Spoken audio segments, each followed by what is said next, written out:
Bonjour mesdames et messieurs, bienvenue à Hebdo 4, votre émission qui traite d'informations locales. Voici le contenu de cette édition du 1er décembre. L'élection du préfet ainsi que l'élection du préfet suppléant lors de la dernière réunion du Conseil des maires de la MRC Bonaventure.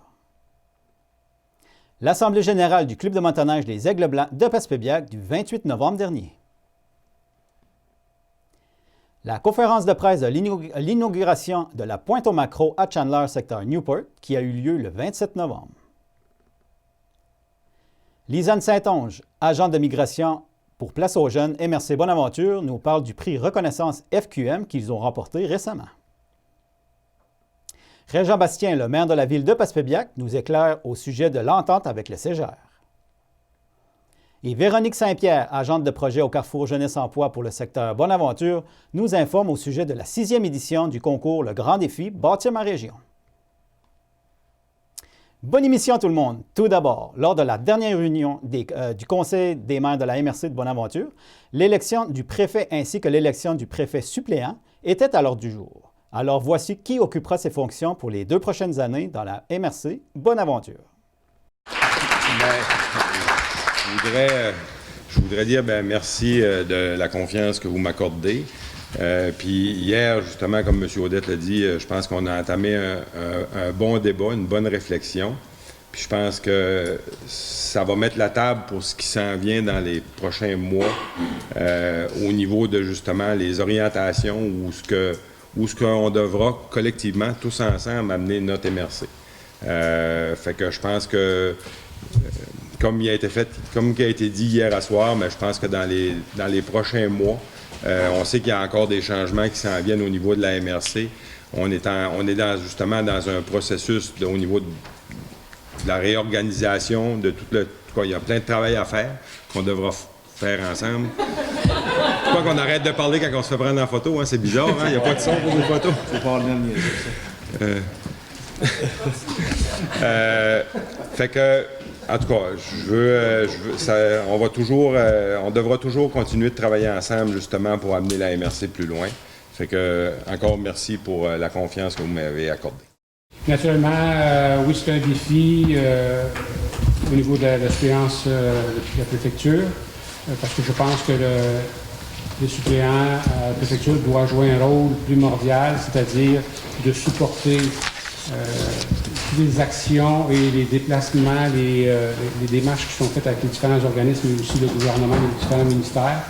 Donc, il doit être en mesure d'être présent et d'être au courant des différents dossiers qui sont traités à la MRC pour justement appuyer et aussi être actif pour agir rapidement dans tous les dossiers. Donc supporter le conseil des maires, mais aussi le préfet pour être capable de le remplacer à pied levé si jamais il arriverait un moment où on doit le remplacer. Merci de votre confiance. Merci. Je vais procéder, si vous permettez, à la sermentation. Ah, OK. Monsieur le préfet. Faut-tu chier, oui? Oui, il faut vous viser aussi. OK. Je, Éric Dubé, déclare sous serment que j'exercerai mes fonctions de préfet de la MRC de Bonaventure avec honnêteté et justice dans le respect de la loi et du Code d'éthique et de déontologie des élus municipaux et que je m'engage à respecter les règles de ce code applicable après la fin de mon mandat. Hein? Ben, ça signe mal les...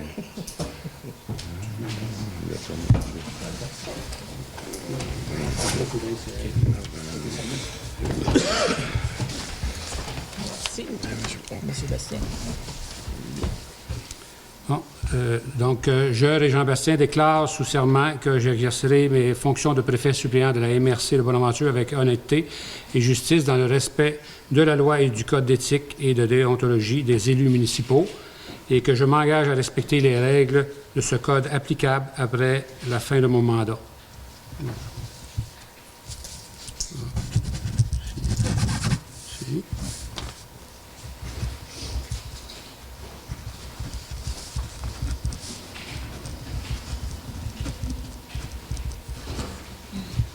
Merci. Pour ceux qui ne pouvaient être présents, voici un résumé de la dernière Assemblée générale du Club de motoneige Les Aigles Blancs de Passepébiac qui a eu lieu jeudi, le 28 novembre dernier. Jeudi, le 28 novembre dernier, se tenait l'Assemblée générale annuelle du Club de motoneigistes Les Aigles Blancs de Passepébiac.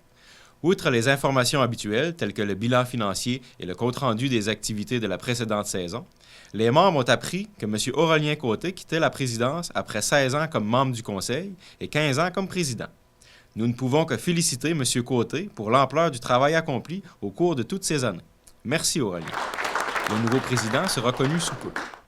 De plus, les Aigles Blancs vous rappellent que la prévente des droits d'accès se termine le 9 décembre. Vous économisez alors 80 $. Il est à noter que cette année, les droits d'accès sont en vente uniquement en ligne. Bonne saison! Le 27 novembre dernier, à l'Hôtel de Ville de Chandler, avait lieu la conférence de presse de l'inauguration de la Pointe-aux-Maquereaux à Chandler, secteur Newport. Televag y était présent pour vous et nous vous avons préparé ce qui suit. Le Conseil régional de l'environnement, c'est quoi pour ceux qui ne savent pas? En fait, c'est un organisme qui œuvre dans le but de concerter tout le monde, tous les acteurs potentiels, que ce soit municipaux, comme ici aujourd'hui, ou bien d'autres entreprises. On est là pour concerter, pour qu'il y ait de plus en plus de bonifications environnementales au niveau de la Gaspésie et des îles de Madeleine, puisqu'on couvre toute la région. Donc, voici qui on est. Puis vous pouvez toujours nous appeler si vous avez des questions concernant l'environnement ou tout autre projet. Ça nous fait plaisir d'avancer avec vous dans ce sens-là. Le projet a débuté, le projet d'aménagement a débuté en 2016. De 16 à 2019, on dit « mais c'est donc, ça a donc bien pris du temps ». Bien, il faut comprendre qu'on a des éléments de température, on a les ressources humaines, il y a plein de choses qui sont rentrées en compte qui ont fait que le projet s'est tiré. Il faut trouver de l'argent aussi pour le réaliser. Puis là, on est fiers aujourd'hui de vous présenter finalement ce qui a été fait à la Pointe-aux-Maquereaux. On est déçus de ne pas pouvoir vous emmener sur le site. Idéalement, on aurait pu faire la conférence de presse au printemps puis vous amener sur le site, sauf que dans un projet, on a des choses à respecter, puis on devait faire une conférence de presse à la fin, puis c'est la fin du projet, donc on n'a pas le choix. On est en novembre, mais on l'a fait quand même. Mais on vous a emmené quelques photos.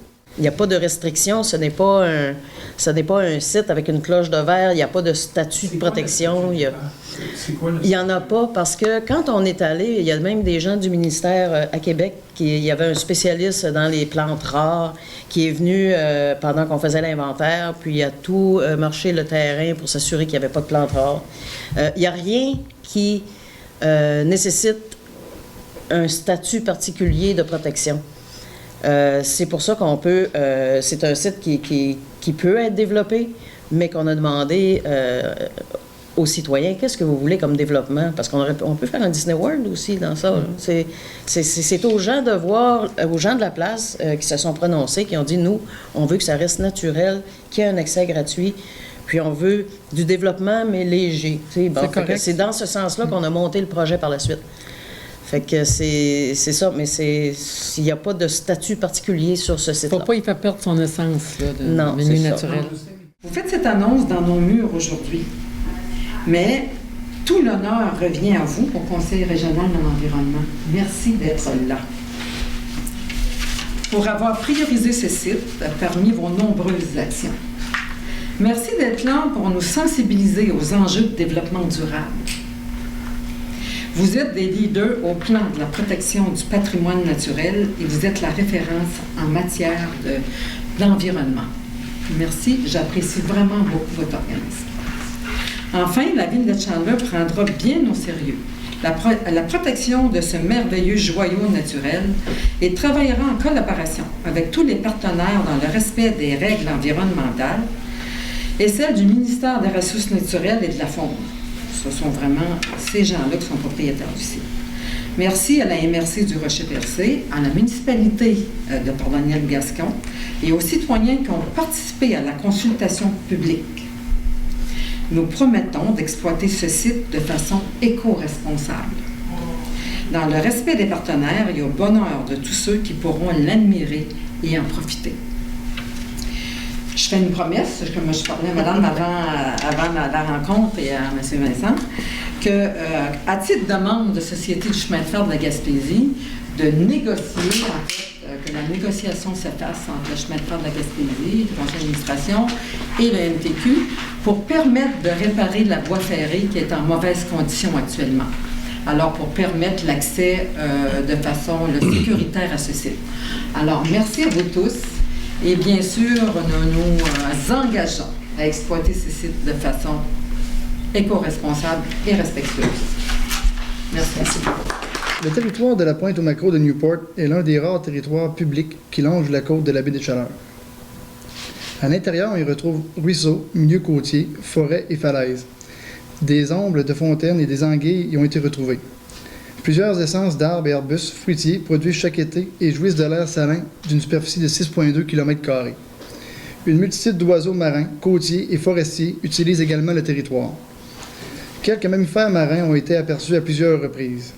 Des castors en profitent pour construire des barrages sur le ruisseau Pont-de-Fer, créant ainsi une importante accumulation d'eau dans le milieu. On y trouve également des plages naturelles intéressantes et des descentes naturelles à la mer, ce qui peut être propice pour la plongée sous-marine ou le kayak de mer, deux activités très populaires dans la région. Bref, c'est un milieu naturel qui comporte plusieurs éléments dignes d'un site récréotouristique naturellement attrayant et gratuit. Le CRIGIM a aménagé le territoire de façon à respecter cet écosystème, en plus de donner la chance aux visiteurs de comprendre l'importance de la biodiversité que l'on y retrouve. Des panneaux d'interprétation y sont installés et permettent aux utilisateurs d'en apprendre plus sur la faune et la flore gaspésienne. Je tiens, en tant que conseiller du quartier Newport, à féliciter la CRIGIM qui a su répondre aux attentes de la population qui désirait que la Pointe à Maquereau se munisse d'une vocation touristique, mais dont l'écosystème soit protégé des infrastructures lourdes. Merci. Place aux jeunes Baie des Chaleurs les Plateaux s'est illustré à l'échelle nationale en remportant le prix Reconnaissance FQM dans la catégorie Mobilisation de la communauté lors du 16e Congrès national sur la migration des jeunes en région. Lisanne Saint-Onge, agente de migration pour Place aux jeunes MRC Bonaventure, nous en parle. Dernièrement, vous avez gagné un prix Reconnaissance FQM. C'est quoi ce prix-là, au juste? Oui, en fait, c'est au Congrès national sur la migration des jeunes, donc le congrès du réseau de Place aux jeunes en région. Il y a toujours 3 prix qui sont remis à des Places aux jeunes qui se sont distingués pour leur projet. Donc, il y a un prix pour l'accueil et l'enracinement des migrants, donc c'est un peu l'intégration des nouveaux arrivants dans la région. Il y a un prix aussi pour la mobilisation de la communauté. Puis un prix pour l'attractivité du milieu. Donc, l'attractivité du milieu, c'est un peu plus ce qu'on fait à l'extérieur pour promouvoir notre région. Donc, cette année, on avait déposé un projet pour le 25e anniversaire de notre Place aux jeunes qui a eu lieu à l'automne 2018. On avait fait un 5 à 7 mystère. Donc, on invitait les gens à se rejoindre à l'hôtel, pas à l'hôtel de ville, mais plutôt au foyer de la salle de spectacle de New Richmond. Puis, sur place, ils ne savaient pas ce qui allait se passer. Donc, on avait 2 autobus qui les attendaient. Puis, on a fait un mini séjour exploratoire vraiment très, très, très condensé. On parle de 4 jours d'un séjour régulier. Là. On a fait un mini-séjour en 1 heure pour faire comprendre un petit peu une partie de notre mandat. Parce que pour beaucoup de gens, c'est abstrait un peu ce que Place aux jeunes fait. Mais là, on s'est dit, on va profiter de cette occasion-là qu'on a de rassembler des gens puis leur faire vivre une partie de notre mandat. Puis c'était vraiment une surprise pour eux. Ils ne savaient pas du tout ce qu'ils allaient faire pendant cette journée-là, à 5 à 7 en fait. Puis on avait des intervenants qui les attendaient dans différents arrêts. Donc des intervenants qui nous parlaient de l'importance de Place aux jeunes dans le cadre de leur travail. Donc autant la Chambre de commerce, c'est quoi l'importance de Place aux jeunes avec à la fois la Chambre de commerce, mais à la fois aussi avec leurs membres. On avait quelqu'un aussi de la stratégie Vive en Gaspésie qui parlait vraiment de l'importance des Places aux jeunes dans la région. On avait le directeur général aussi de Place aux jeunes qui est venu parler un petit peu de l'historique du réseau Place aux jeunes. Puis, on avait aussi Éric Dubé, qui est maire de la ville de New Richmond, et le préfet aussi, qui a parlé de l'importance de la collaboration entre Place aux jeunes et les élus. Donc, c'est vraiment une organisation, d'une activité qu'on voulait un petit peu mystère pour susciter l'intérêt des gens. Puis, on a eu que des bons commentaires de cette activité-là. Donc, on a décidé de déposer un projet pour peut-être avoir la chance de gagner un prix. Puis, effectivement, on a gagné le prix pour la mobilisation de la communauté. Puis, en plus de ces 3 catégories régulières-là, il y a toujours un prix engagement qui est remis à une personne qui s'occupe, en fait, un agent de migration ou quelqu'un qui travaille au niveau du réseau là, dans les bureaux à Québec pour, dans le fond, son engagement dans la région. Puis c'est notre collègue Stéphanie Roy de Place aux jeunes de la MRC du Rocher-Percé qui a gagné le prix. Donc, on est vraiment très fiers pour elle. Puis, dans le fond, il y a 2 des 5 prix qui ont été gagnés par la Gaspésie. Donc, on est vraiment très contente de ça aussi. Bien, félicitations. Puis en terminant, les gens qui sont intéressés ou qui ont besoin de vos services, ils vous rejoignent comment? En fait, on a un site internet qui est placeausjeunes.qc.ca. On a aussi une page Facebook qui est Place aux jeunes Baie des Chaleurs les Plateaux, mais on est aussi joignable par téléphone. Donc, les coordonnées sont sur le site de Place aux jeunes, mais pour la MRC Bonaventure, c'est le 418-392-4440 et dans la MRC Avignon, c'est le 418-392-9833. Plusieurs citoyens de Passepébiac s'interrogent et semblent inquiets au sujet de l'entente entre la Ville de Passepébiac et le CEGER, le Centre de gestion de l'équipement roulant. Régent Bastien, le maire de la Ville de Passepébiac, nous éclaire à ce sujet.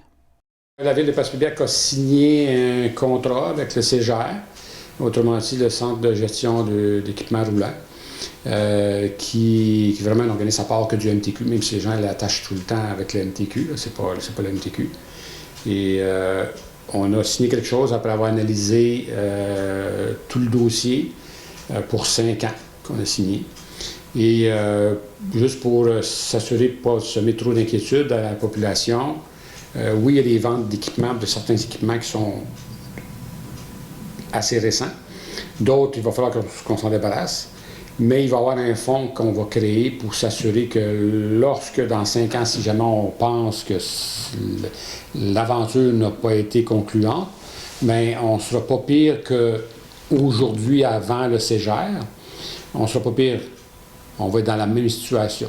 Donc, avec des règlements d'emprunt qui avaient comme avant qu'on s'en aille avec le CEGER. C'est juste ça, puis on va recommencer. On va recommencer, mais pas à zéro, parce qu'on va avoir de l'argent qui va être cumulé, qu'on va ramasser à chaque année dans un fonds spécialisé, spécialement pour ça. Et avec le règlement d'emprunt, comme qu'on n'a pas plus qu'aujourd'hui, on va être à la même place qu'hier, si jamais on voit que c'est pas concluant.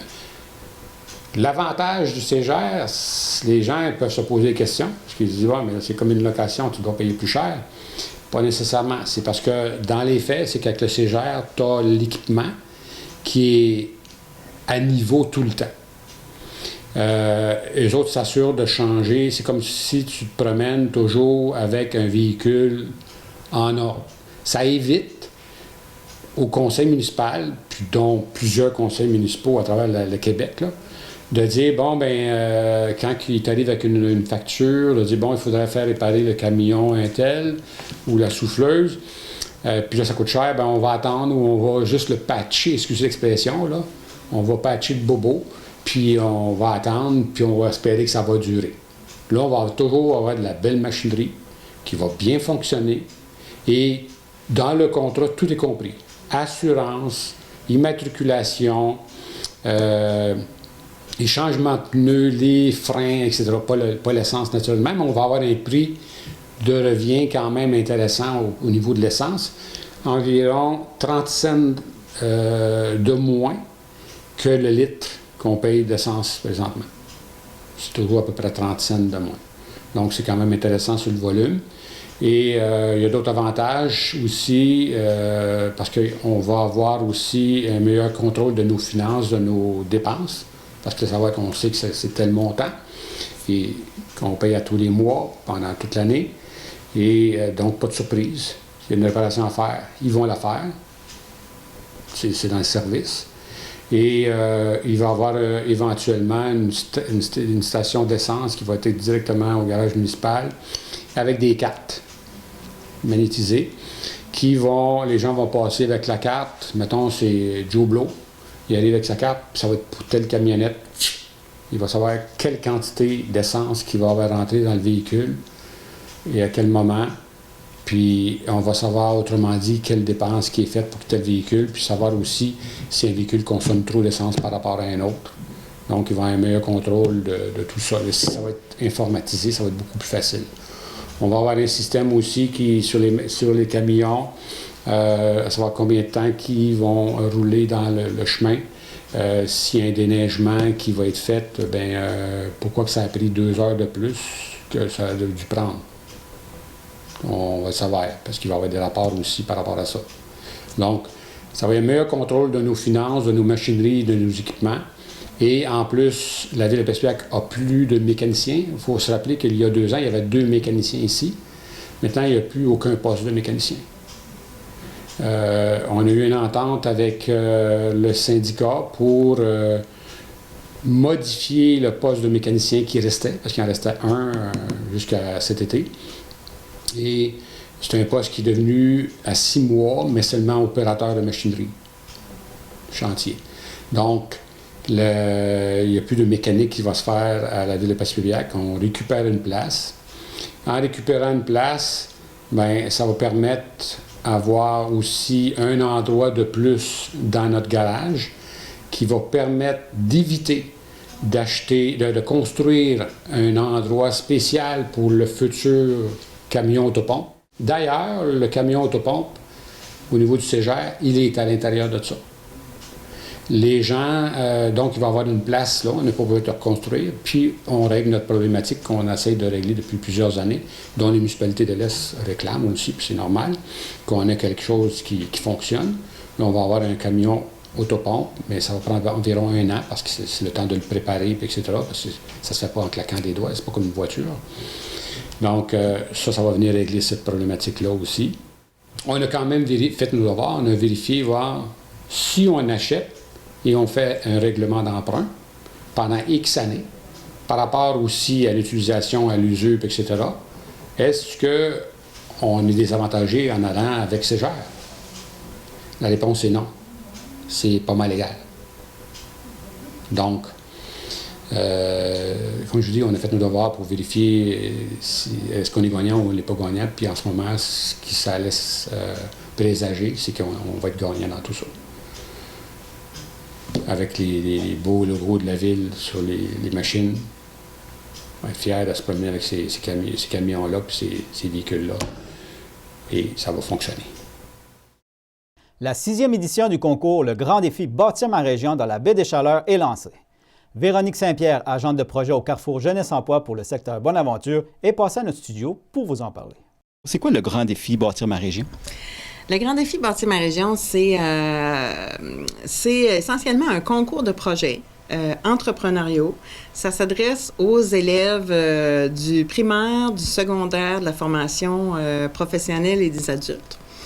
Et c'est un petit peu plus qu'un concours parce que il y a des prix à gagner, mais c'est aussi toute une démarche dans laquelle les jeunes qui vont faire des projets vont participer à différents événements, avoir de l'accompagnement, puis pour réaliser l'idée.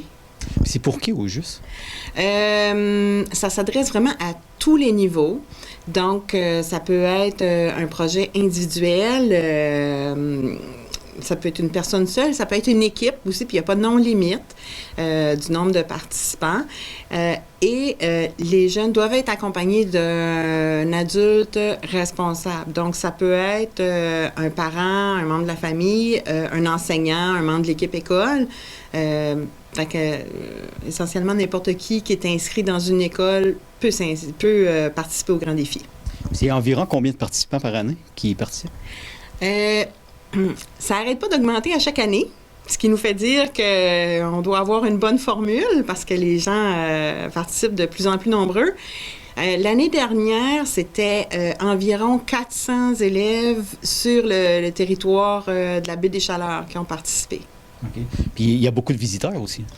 Oui, à l'événement à la fin de l'édition du Grand Défi, à la mi-mai, les jeunes présentent tout ce qu'ils ont réalisé lors d'un kiosque et la population est invitée à venir voir ça. Il y a environ 400 personnes par MRC. Donc, l'année passée, presque 800 personnes qui sont venues voir ce que les jeunes avaient fait. Puis c'est un beau moment. Les jeunes sont fiers, les gens sont impressionnés. De voir qu'est-ce que les participants sont capables de réaliser. Puis en plus de l'expérience que ça donne aux participants, mais il y a des prix à gagner. Oui, il y a des prix quand même très intéressants. Il y a des prix, il y a 2 grands prix qui sont donnés par le jury. Donc, c'est un prix de 500 $ et de 1 000 $ pour chacune des catégories. Donc, 1 000 $ pour le primaire, 1 000 $ pour le secondaire et un autre pour la formation adulte. Puis en plus de ça, il y a des prix spéciaux parce qu'il y a certaines dimensions de l'entrepreneuriat qu'on veut encourager. Notamment, il y a un prix Il y a un prix pour l'implication bénévole, parce que c'est pas juste des projets d'entreprise où est-ce qu'on vend des choses. On peut aussi faire des projets qui répondent à un besoin ou solutionnent une problématique de la communauté. Donc, on encourage les jeunes à travailler pour une cause, faire du bénévolat. Il y a un prix spécial pour ça. Il y a un prix spécial pour l'entrepreneuriat collectif, donc une équipe de plus de 3 personnes qui a démontré les valeurs de coopération, de démocratie dans le travail d'équipe. Et aussi un prix pour souligner un projet qui met en valeur la Gaspésie comme la belle région que c'est. Donc, il y a vraiment plusieurs prix intéressants à gagner. Puis là, c'est quoi les dates importantes à retenir? La première date importante à retenir, c'est le 31 janvier. C'est la date de fin pour s'inscrire. Donc, jusqu'au 31 janvier, les jeunes peuvent aller sur le site web, s'inscrire. Puis, ils ont juste besoin, à ce moment-là, d'avoir une idée et de savoir avec qui ils vont la réaliser. Donc, leur équipe, s'il y a lieu, et l'adulte responsable. Ensuite, l'autre date importante, c'est la caravane, qui est un événement qui a lieu la dernière semaine de février. Et là, on se rend dans les écoles, dans chacune des écoles où il y a des jeunes qui participent. Et ils ont un rendez-vous pour rencontrer un panel de coachs pour les aider à pousser leur idée plus loin et qui peuvent leur attribuer aussi une bourse de démarrage qui va jusqu'à 200 $ pour payer ce qu'ils auraient besoin de faire le projet. Donc, à février. Et ensuite, le gros événement de la fin, c'est à la mi-mai. Il va y avoir un salon par MRC où la population est invitée, puis c'est là qu'on va... le jury aussi va évaluer les projets puis remettre les prix. Donc, le salon est suivi d'un gala de remise de prix. D'accord. Puis là, y a-t-il des nouveautés cette année? Cette année, ce qui est nouveau, c'est que on a, depuis 2 ans, on offre un cahier du participant qui aide les participants à structurer puis à consigner leur démarche. Puis on l'offrait seulement en version papier, donc qu'il fallait remplir à la main. Puis cette année, il est disponible maintenant en version numérique. Donc, les gens qui veulent travailler directement à l'écran, le sauvegarder, vont pouvoir travailler avec ça. Et aussi, ça va faciliter leur inscription au défi Ose entreprendre, qui est un projet de concours... un concours de projets entrepreneuriaux, mais à l'échelle de tout le Québec. Et pour s'inscrire, ils vont pouvoir copier-coller directement à partir du document numérique dans le formulaire d'inscription. Donc, on va faciliter les choses là, s'ils veulent participer aux 2 événements, aux 2 concours. Puis là, il y a plusieurs partenaires qui font partie de l'aventure. Quels sont les principaux partenaires? Le principal partenaire, en fait, c'est le Secrétariat à la jeunesse du Québec qui finance le Carrefour Jeunesse Emploi, qui coordonne tout le programme. Et ensuite, on a un partenariat vraiment important avec les 2 MRC de Avignon et Bonaventure, Complice Persévérance scolaire, qui est très impliquée depuis le début, et la commission scolaire René Lévesque aussi, qui est un partenaire très important, et plusieurs d'autres partenaires locaux qui nous permettent de réaliser ce projet-là d'année en année. Puis en terminant, s'il y a des personnes qui ont besoin d'informations supplémentaires, bien, ils vous rejoignent comment? Les gens peuvent aller visiter le site web, c'est défibâtirmarégion.com. Il y a les coordonnées pour nous rejoindre et c'est là que le formulaire d'inscription est situé aussi, où les gens peuvent communiquer avec le Carrefour Jeunesse Emploi de leur secteur. Et si les gens se demandent aussi qu'est-ce qu'ils pourraient faire comme projet, nous, on peut facilement les accompagner là-dedans, les aider à trouver un projet selon leurs intérêts, leurs talents. Donc, ça va nous faire plaisir. Ils ont juste à communiquer avec le Carrefour Jeunesse Emploi. À ne pas oublier nos super bingo géants pendant tout le mois de décembre. Quoi de mieux pour souligner nos 30 ans que de faire de nombreux heureux en cette période des fêtes. En terminant, n'hésitez pas à consulter notre programmation de la semaine. Vous pouvez la consulter sur notre babillard ou directement sur notre site Internet. Votre émission Hebdo4 est en KL diffusée à tous les jours à midi et à 18h. Votre émission Enjeux régionaux est diffusée du lundi au vendredi à 13h30 ainsi qu'à 18h30 et le samedi à 12h30, suivi à tous les jours de votre émission La Vague culturelle. Et voici ce dont vous aurez le plaisir d'écouter entre autres cette semaine.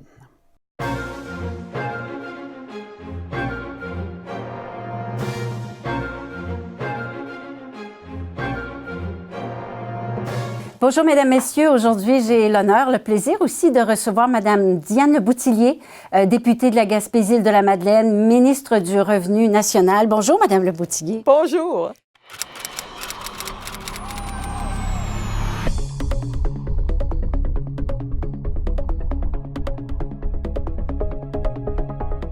cette semaine à l'émission.